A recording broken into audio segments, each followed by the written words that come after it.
Hello, welcome back to Eric's Welsh Garden. Today I am in the woodland and I'm up an oak tree. As you can see, the oak tree is lying horizontally rather than standing upright. And the reason for that is this poor old oak tree has fallen over. When we actually viewed the house back about 5 or 6 years ago, this was already leaning, but every single storm we've had since has kind of pushed it a little bit lower to the ground. The main reason for that is it's in a really boggy area, and when you actually look at the base of the tree, you can see that part of it is rotted away years ago. Now, I don't know if this tree is 50 years old or 100 years. I'm not sure at all, but unfortunately this tree isn't very safe, so it's going to be going. And the reason I'm out here with my camera today is because we've got a lot of work planned, and I was hoping to take some video of it so I could have a bit of a record of what this area looked like before and what it looked like after. But because we're a little bit late in the day now and the sun is totally in the wrong place, I'm going to get off this tree trunk and come a little bit closer to the camera so you can see me and I can talk to you about what we're going to be doing with some of these trees and what we're going to be doing in this area. Now I need to get down this tree because it was quite easy. Well, it wasn't very easy coming up, it was a little bit scary coming up, but it looks a lot scarier to get down now. It's a lot easier to climb a tree when you're a child, right?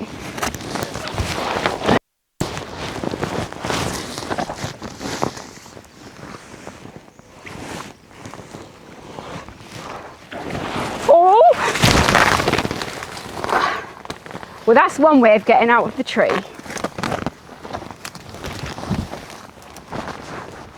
I'm safely down from the tree now. But as you can see behind me, that beautiful oak tree unfortunately needs to go. But I don't know if you can see behind that oak tree there is another tree. I'm not sure what variety of tree that is, but every single main limb from that tree has kind of broken off at some stage and is rotten, and it's got ivy growing all around it. And from the bank over there is a really big tree, branch growing into that. So whether or not the oak tree hasn't completely fallen down because it's just got more and more tangled into those trees as and when it's fallen, or they've all grown a little bit skew with. Now with this woodland area, we really fell in love with it when we bought the house, and this was one of the reasons that we decided to buy the house.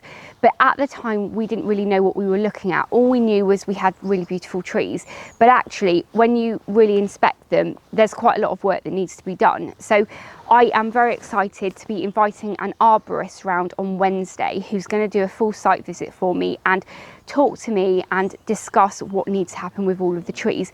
I'm pretty sure that oak tree is definitely going to go, and the one behind it I want gone because it's got lots of rotten branches and things like that. And having a woodland is amazing, but I do need to be able to come out here in a safe way and not risk things smashing onto other people's houses or their summer houses at the back of their gardens, or my children every time there's a storm. So that entire area does need a lot of work. But excitingly, I don't think I've ever filmed this area before, and I haven't really been here much at all because this is at the very, very end of my garden. But it does share a boundary with a neighbour. I don't know if you can see in the background, there is a white shed and there is a red fence, okay? That is the end of the neighbour's garden, but there is no boundary wall or fence in between us. I'm not sure who owns that boundary, to be honest, but I am planning on actually growing a hedge, a living hedge there.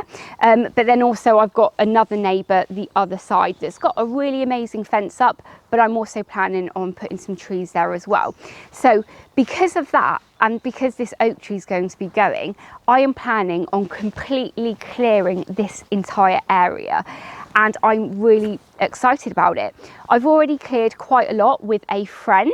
We've got lots of kind of bramble patches that we've got, like kind of just cut them down and left little piles all over the place. Not sure what we're going to be doing with those when we get round to it, but this area that we've already cleared. It's taken about 6 hours work, I think, but we're not even kind of halfway in or behind all of these trees that will be going. So I'm not actually sure how big the area is, whether it's 20 meters by 20 meters or whether it is even bigger. You know, I've never actually even really fully measured the actual land that we've got here. All we know is it's about 1/2 an acre. When we bought the place, that's what we were told, and you know, we've never really been in a position to actually measure it because it's quite overgrown. So the area here hadn't been really touched at all for about 2 years at least, and that is because when we were clearing all the brambles, we could see it was last year's dead and the previous year's dead were there as well as the new growth for this year. But you can see there's a lot of work that needs to be done. You know, that boundary, even if I lay a hedge, it's going to take a long time to grow. But we're just at the start of it now, and I just really wanted to show you this. You know, I really have never filmed it before, and I think it's a really good idea to, you know, keep a record as we go. Just so you kind of know where I am, I'll turn the camera around and show you now the kind of what I can see there. We've got our little play area for the children, and my polytunnel is behind it. So I don't know, it's about 30 meters away or something like that. So one of the things that we didn't really take into consideration when we took on this woodland was it actually needed management. And when you say management, we just kind of thought maybe, you know, a little bit of a chainsaw here or there. And that's what the previous owners did. So we've got a tree here that's actually quite big. They've just chopped it and dropped it really. There's a big log here and a big log there, which is amazing for wildlife. I'm sure there's loads of wildlife in here that are really happy. But all of the trees here have been allowed to grow, you know, as tall as they want to grow. But because we're in quite a condensed area, that means that we've got 30-meter trees, and they are really kind of long and spindly, and some of them potentially have ash dieback, which is something that I know about and something that I would like to say I could recognise, but actually I don't really know. So I'm really looking forward to kind of getting the results of that on Wednesday. I'm not really looking forward to seeing how much work needs to be done, because having an expert in is going to be quite expensive. But yeah, I'm so excited. But I'll take you round to kind of the back bit there on my boundary, and I'll show you that so you can have a look and see how much work needs to be done, but kind of what my plans are there.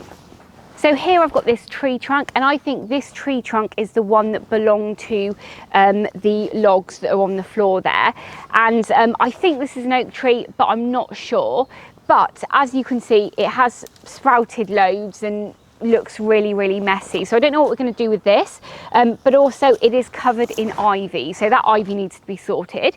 And just to get some perspective in this area, this was completely covered in brambles a few days ago, to be honest. So everywhere that you can see that's kind of got fresh brown mud is where brambles were. All we've done is actually just snip those brambles off. So if we don't do anything, they will just come back. And you know, nature absolutely loves using brambles to rewild areas. So you'll see in a second what it looked like before when we go over to the boundary there. But yeah, I just wanted to show you this tree trunk. I think this stump is an oak, but it's not dead. You can see it's got these sprouts coming off of it. But yeah, who knows what we're going to do with that one. So we're stood with the oak tree behind us, and that kind of dying rotten tree there, which I don't know what type of tree it is, but again covered in ivy, as you can see. Where you are stood is the boundary of the land, but behind that is farmland. It's all planted up with ash and things like that, and that just belongs to a farmer. And then if we go this way, that is the boundary where the shed is. And here we are on the boundary between my garden and the garden next door. What they've done is they put a lovely fence up at the very back, and they've also put another fence to their garden down there. So the whole area behind me has obviously never had a fence because they've not really needed to do that, but they've used the area behind on their garden to like store all of their bits and pieces and things they don't really need. So because of that, it doesn't look very nice. And ever since we've moved here, I've always thought that I really wanted to have a boundary wall here, just so I could feel a little bit more kind of secure in my own garden. and it looks a bit tidier. And also in the woodland area, you can always see that white wall behind, or the garage door or whatever. So I think it'd be really nice all the way along here to have a living fence. You probably can't see here actually, but this land is so boggy. My foot is almost completely down in the ground here. So it's going to need quite a lot of work if I want to actually get it ready to lay a hedge and get this area a little bit drier. We're on a slightly different angle now. Behind me there you can see the gate that goes through into my neighbour's garden and their shed there, but I'm not sure if you can make out there is a wooden fence behind, and that is the boundary to my other neighbour. As you can see, it's a really lovely fence, but I really want to put a hedge there too. So what I might try and do is actually see if I can get a little bit higher up there and actually do an overview and kind of an aerial shot of the whole area.